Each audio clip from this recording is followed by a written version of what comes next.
Hello, everyone, and welcome to another episode If You Could Hi to Cola podcast. My name's Daniel. This is my brother Clive. Hello, everybody. Welcome. Daniel, before we get into the quote here, I just want to clear something up from part one. This is part two of the creation. We had a discussion on books were talking about the physical creation, what was the spiritual creation. And I just want to read this here from Joseph Fielding Smith. He says, "The account of the creation of the earth, as given in Genesis and the book of Moses, and as given in the temple, is the creation of the physical earth and of physical animals and plants." So I just want to clear that up before we get into the quote here. Awesome. Great. I love learning. Okay, Clive, this is from a really old LDS book, actually, that I have. I think I got it when someone at church, one of our buildings was being closed, and there was just a bunch of books in the library. It's it's called Relationships, Self, Family, God by Paul H. Dunn.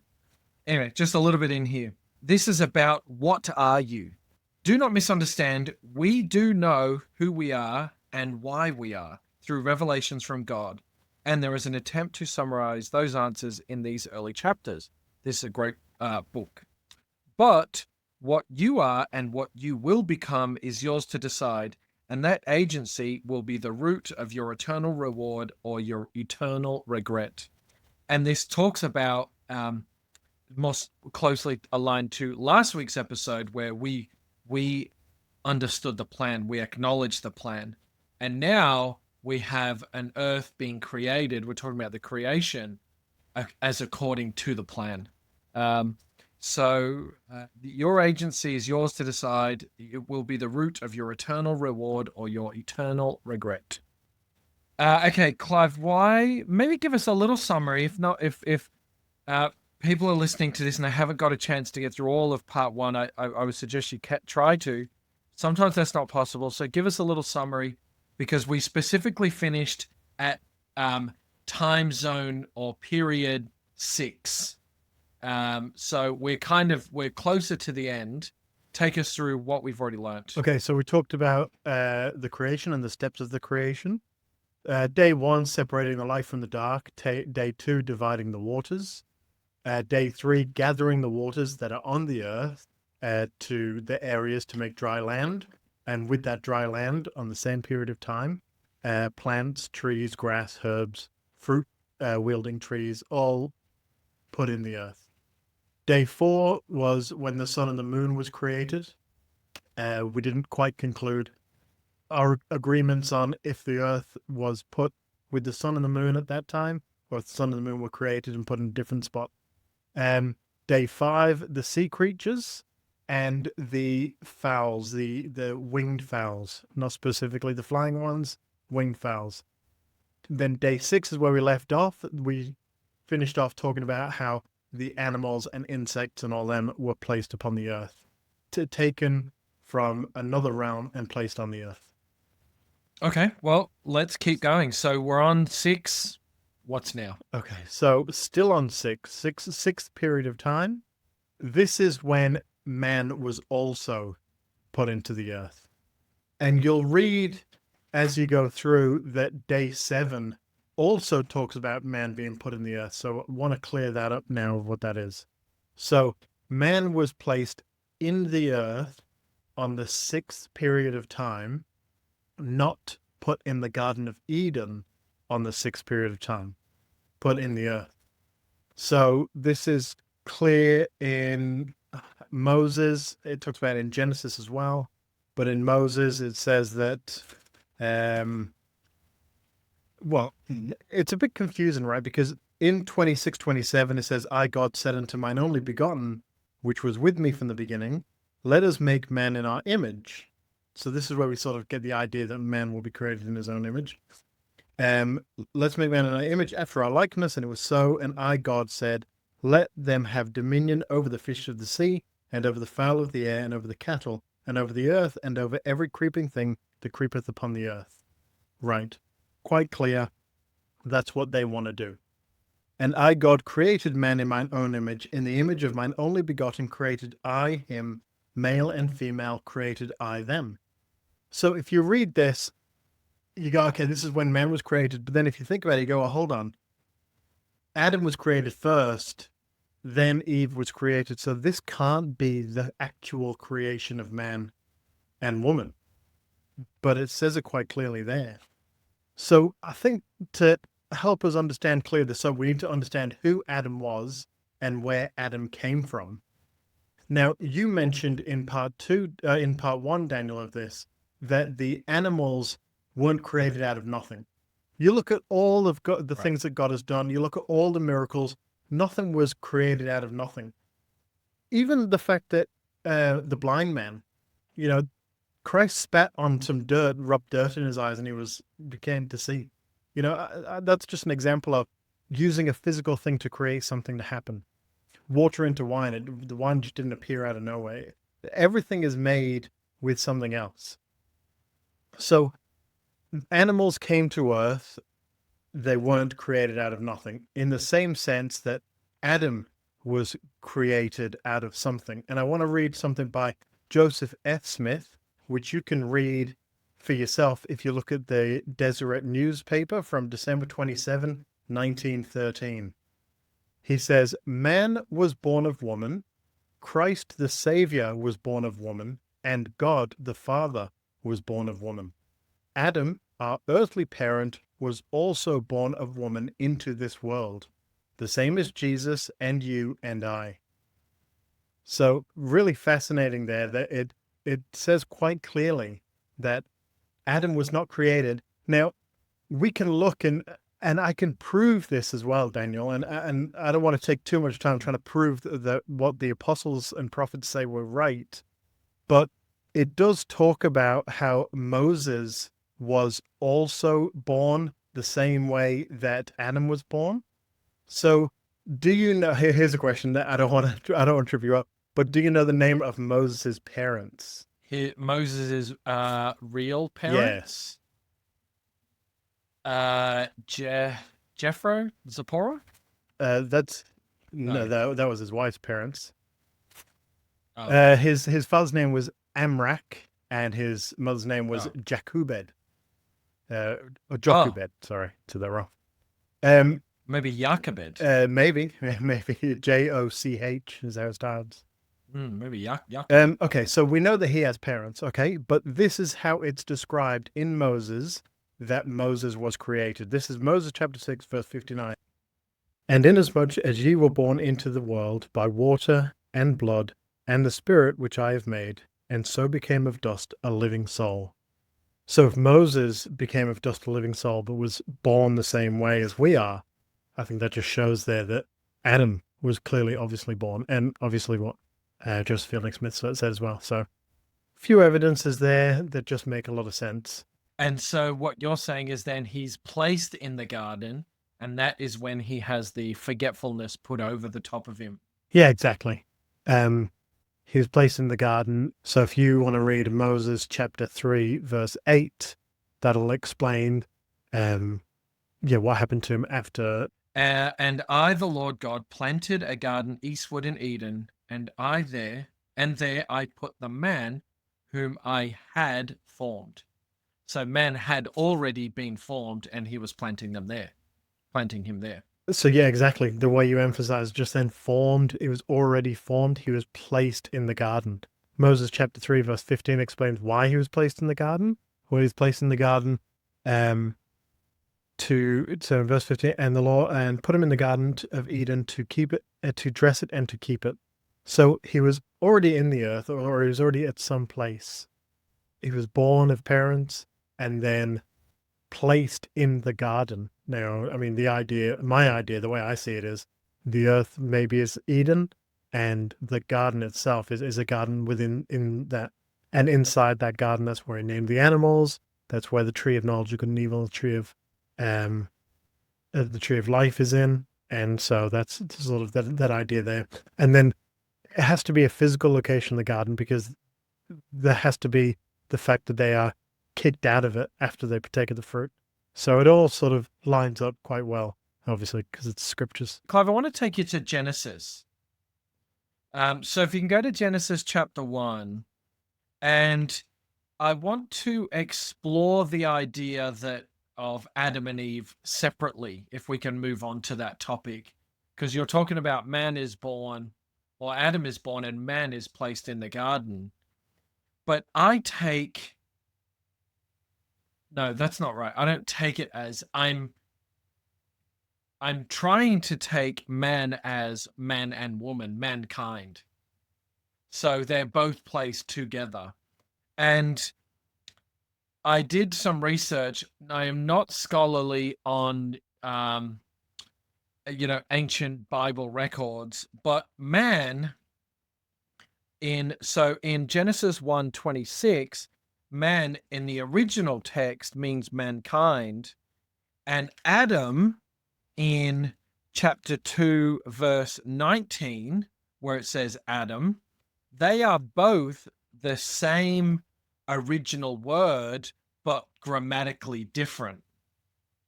So they are essentially both of these things are meaning humankind or mankind. So what is your thoughts on that? I guess I'm saying that my understanding is that Adam or Eve didn't come from Adam's rib. My understanding is that humankind or mankind was always there together from the start. And Eve, the story of Eve coming out from a rib is something that comes out maybe later on or comes out in some other way. But where it says man in one and Adam in two, both mean mankind or humankind. Yeah, I agree. I don't like. I don't have the original, like the original Hebrew here of what the words mean. But you remember back last week, it said that every man, what is that? It was something like every man that I've created is Adam, meaning many. So I guess Adam, mankind, Adam meaning many, many of mankind, possibly. Is that the sort of idea? Well, I guess, yeah, I guess there is an incorrect criticism that Christianity gets showing that Adam or Eve is made just from a rib of Adam, but this is kind of almost a lazy way to review the text. Yes, that is exactly what it says in the English translation, but what the biblical text is saying is that it's Adam or man is representative of mankind or humankind. So both of them are together from the start. Right. Oh, I see what you mean. Okay, yeah, 'cause when man was created, you're saying that man both were created Yes, I'm together. saying that man Mankind. is Yeah, mankind. right. Man is humankind. So they both, if you're saying they're transplanted into the garden, or Adam is transplanted in the garden, then I'm saying it's both of them transplanted into the garden. Right. So what I see, and first of all, Spencer W. Kimball said the story of the rib, of course, is figurative. So let's get that out of the way first of all. Definitely figurative. He wasn't taken from man's rib. The other part, yes, the Adam was born, as we discussed. Eve most definitely would have been born. The plan always would have been Adam and Eve. But before Eve is put into the garden, God does prepare Adam for an helpmeet, is what he describes it as. Adam's put in the garden by himself, and this is the time when God speaks to him about the choice between of good and evil, taking it of the tree. He also asks Adam to name all the animals, and after Adam does that, then he says, "There's no helpmeet for him." And then he gets a deep sleep upon Adam, and that's when Eve arrives. So, for me to understand it, I think you're right with saying that Adam and Eve were born around the same time. I think Adam was put into the garden to prepare it, and then Eve was put into the garden. So, yes, mankind, man and woman, were created at the same time, but Adam was put into the garden at a different time of Eve. Right. Because he had a role to do, and everyone's got roles. And that's not saying because Adam's better, that's saying that Adam had a job to Right. do, so he was put there first. Gotcha. Okay. Okay. So we're now in the garden. and Adam is commissioned to name the animals. I struggle to think that he sees a rhinoceros and says, "Oh, there's a rhinoceros." I struggle to. That doesn't. I think I read that quote yesterday, where in 1910 the first presidency said, "We believe in scientific theory and things that make good common sense." It doesn't make good common sense to me that Adam's literally he's walking around and he's like rhinoceros, wildebeest, koala, kangaroo, fire ant.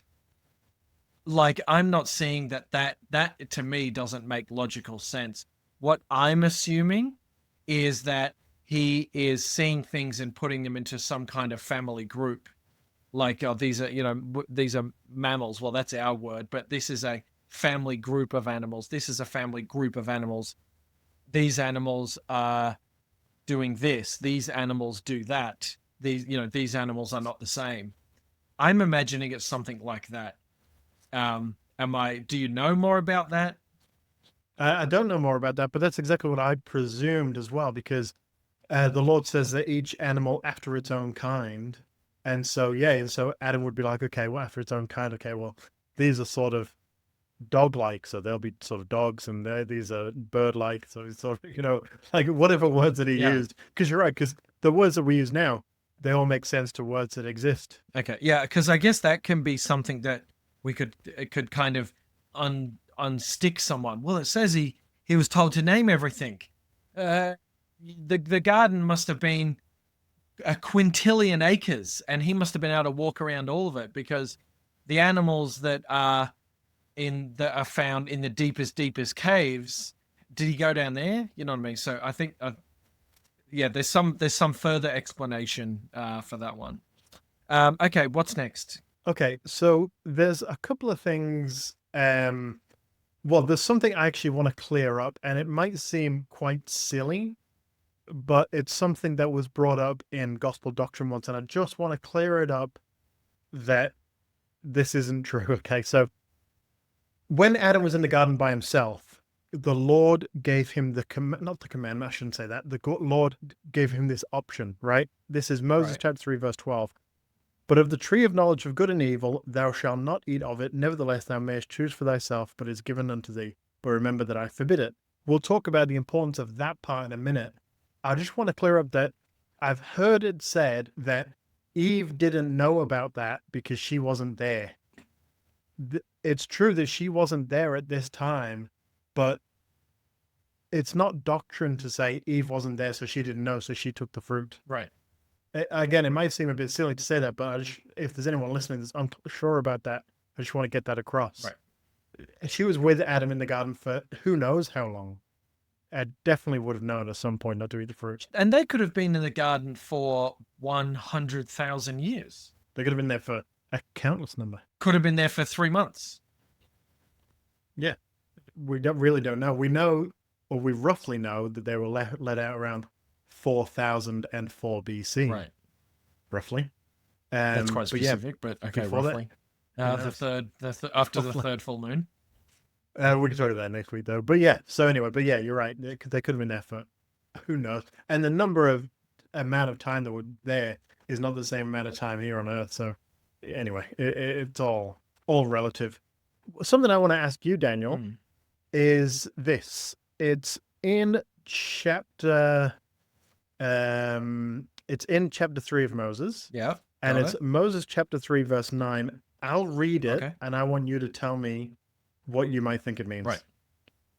So this is the Lord speaking just to Adam. And out of the ground made I the Lord to grow every tree naturally, that it is pleasant to the sight of man, and man could behold it. And it became also a living soul, for it was spiritual in the day that I created it, for it remaineth in the sphere of which I, God, created it, yea, even all things which I prepared for the use of man. And man saw that it was good for food. And I, the Lord, planted the tree of life, also in the midst of and also the tree of knowledge of good and evil. Okay, so before we talk about the tree of knowledge of good and evil and the tree of life. Let's talk about the first bit where it says, it is pleasant to the sight of man, and it also became a living soul. Right. This is talking about the planting of trees. So, and it's saying that things spiritually before they were put on the earth. Is it saying that plant life has living souls? Is that what it's saying there? I don't think so. I read this.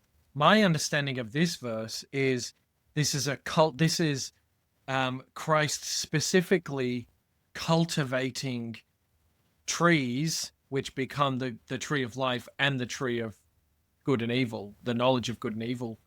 And this is Christ actually harvesting these specific trees, not every tree on earth has a soul. I mean, I hope not. I've cut a number of them down. Um, so so I don't think so. I think this is referring to the spiritual power or the spiritual privilege that these trees had, and there's something more to them, maybe more even than we realize.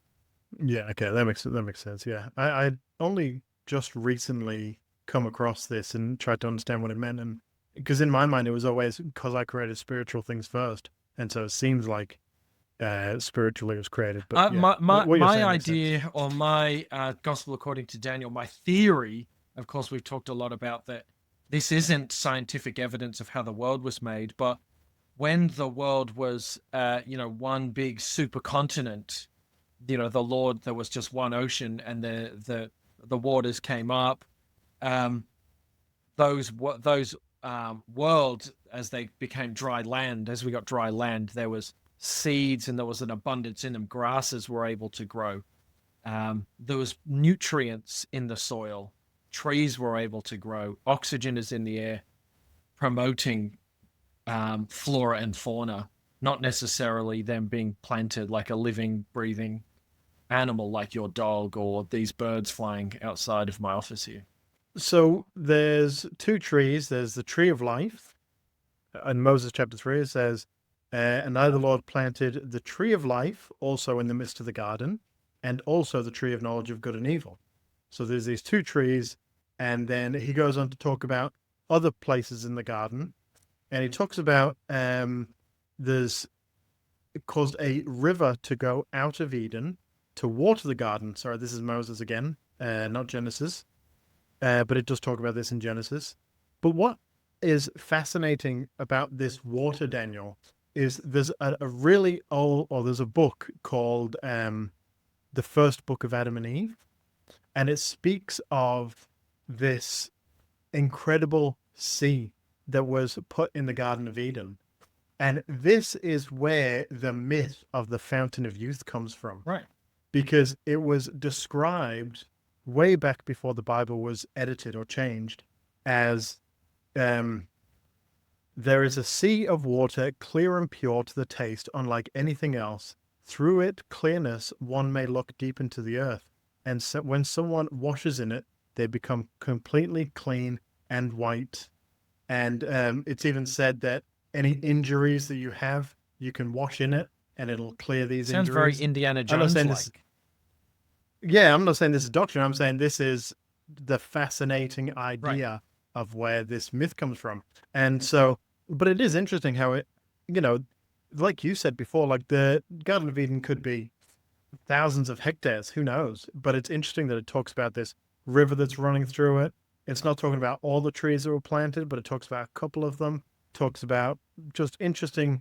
It's just interesting what it does and doesn't reference. And so for it to specifically talk about this one river that splits off into all these different rivers, it's very fascinating, and it must be there for a reason.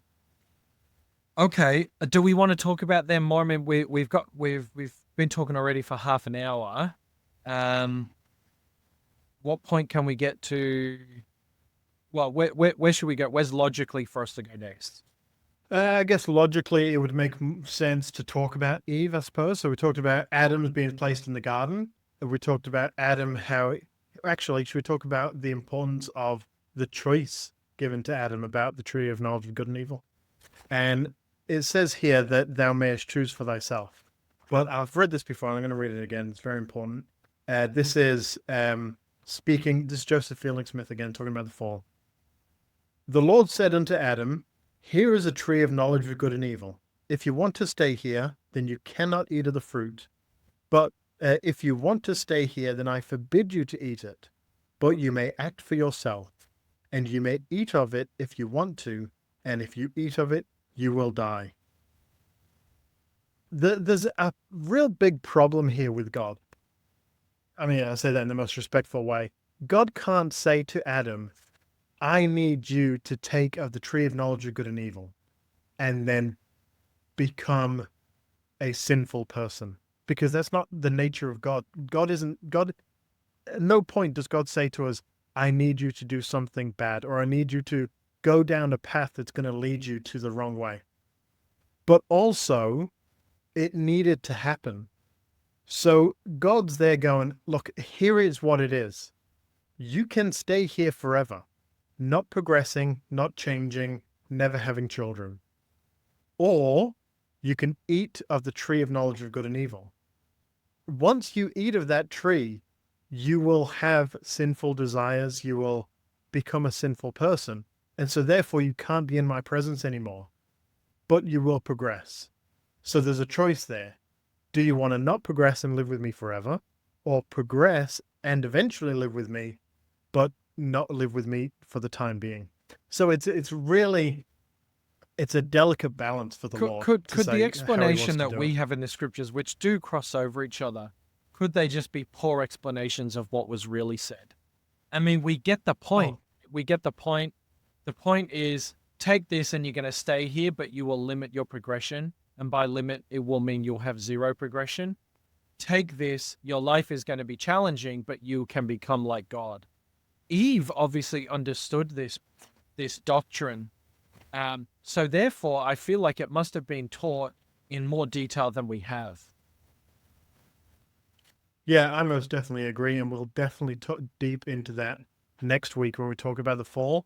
But yeah, most definitely, there's a lot more there, and we talked about it a little while ago, where there's certain words in the English language that don't Don't really have match. an explanation. I think exactly, and I think with the Lord's perfect language, He would have said things in a way that we can't really explain it as well as He can. But for us those who are studying the scriptures like us, the intent, the wording might not be ideal, but the intent is there, and we can understand the intent.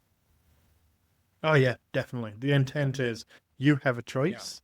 This is your options, but you can't live with me if you choose one of them. And I guess the whole time while they've been in Eden, they've probably not had any choices. They've just been doing, where this is now their Well, the first Lord choice. said, yeah, exactly. The Lord said, "Hey, everything here you can do. This is the garden. You do whatever you like." They still are innocent. I mean, this is all before Eve, but when Eve comes, it's the same sort of situation. They're still very innocent. They go about, they do whatever they want.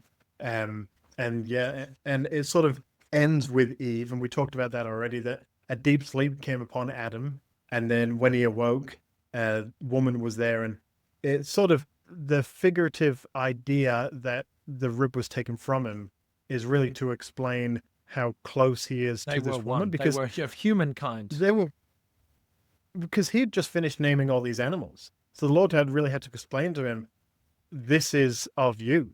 There's a really great quote here by, I think is Jeffrey R. Holland, talking about this. He says, yes, it is Jeffrey R. Holland. He says, from the Garden of Eden onward, marriage was intended to mean the complete merge of a man and a woman, their hearts, hopes, lives, love, family, future, everything. Adam said of Eve that she was born of his bones and flesh of his flesh, and that they would be one flesh in their life together. This is a union of such completeness that we use the word seal to convey its eternal promise. So, I mean, how much does God need to say that this is of you? This woman is of you. Well, she's a part of you. In fact, she's so much a part of you that it's like a rib being so close to you. Well, awesome. I'm glad we came back for part 2. What a great conversation about the creation. And we've talked about 0.0001. Like, it's such a fantastic topic. Something we can really, really enjoy and kind of grow our own knowledge. Thanks for tuning into another episode. If you could hide to Cola Podcast, catch us on Facebook and Instagram and YouTube. Subscribe to us there. We will see you next week. We are talking about the fall. Have a great week, and we hope you're enjoying the Old Testament sheep.